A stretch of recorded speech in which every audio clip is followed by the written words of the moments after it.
j'étais dans la piscine. Enfin, la piscine, c'est la plus grande piscine couverte du monde, on va dire, où on a l'intégralité de la station spatiale immergée, en scaphandre, pressurisé sous l'eau. On répète les sorties extravéhiculaires. Donc on était 6 heures comme ça sous l'eau. La veille, on a eu des cours dans des modules, des répliques de l'ISS, des cours de russe. Un jour, on va les piloter. On fait aussi beaucoup de sport. Voilà, c'est très très varié. Ça peut être un stage de survie, ça peut être des recherches scientifiques. Donc c'est bien. Il n'y a pas une journée qui est la même que la précédente. C'est à peu près 50% du temps pour faire de la recherche, et c'est vraiment mettre la station spatiale au service de la recherche scientifique sur Terre, faire un peu avancer la connaissance, utiliser des propriétés physiques qui sur Terre sont masquées et auxquelles on a accès dans l'espace pour faire avancer la connaissance.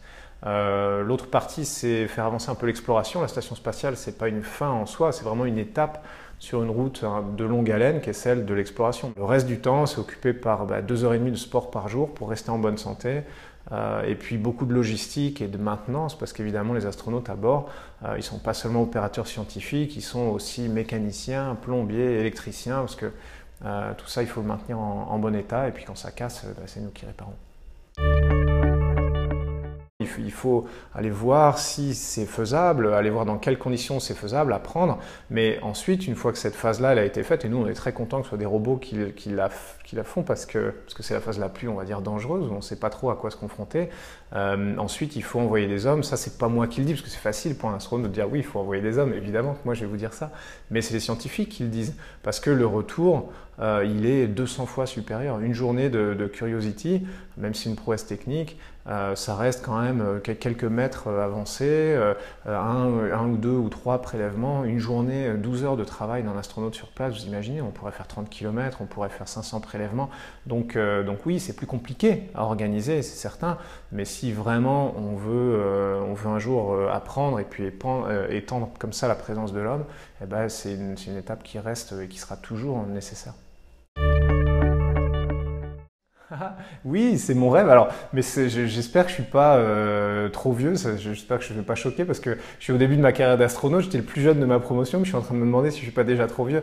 Parce que Mars, c'est dans 15-20 ans, donc c'est des projets de longue haleine. Donc moi, je me dis dans 15-20 ans, ouais, j'aurais eu une mission spatiale, peut-être 2 si j'ai de la chance. Et puis oui, ça pourra être les bonnes conditions, mais on ne sait pas, hein, c'est difficile de prévoir le futur, c'est un système très complexe, ça dépend de beaucoup de variables évidemment. On a envie d'explorer en fait, on n'est pas seulement laborantin, moi j'aime bien penser qu'on est un peu des explorateurs modernes et puis qu'on va dans les endroits où personne n'est jamais allé. Donc on a tous ça un petit peu en nous, quand je regarde le parcours et les aspirations de mes collègues, quand je regarde ça chez moi, bah oui, on a envie d'y aller, donc oui, j'espère que dans 20 ans on pourra en reparler et puis que je vous raconterai mon expérience sur Mars. C'est génial. Ben, je l'imagine longue parce que pour l'instant, alors le présent c'est 6 mois dans l'ISS, c'est déjà long 6 mois dans l'ISS, ça a l'air de rien, mais 6 mois dans une boîte de conserve, voilà, il faut psychologiquement ça se prépare. Une mission sur Mars, dans l'état actuel des choses, c'est 6 mois aller, 6 mois sur place, 6 mois retour. Donc c'est long, on va dire 900 jours à peu près. La grosse différence, c'est que nous, sur la station spatiale, 450 km d'altitude, on a une orbite assez basse, on est en communication avec le centre de contrôle quasiment permanente. Donc si on a un problème, on peut arrêter de faire ce qu'on fait, leur demander leur avis, et puis si ça ne marche pas, ils vont y réfléchir, et puis on finira demain. Donc ça marche en orbite basse terrestre, ça ne marche pas vers Mars.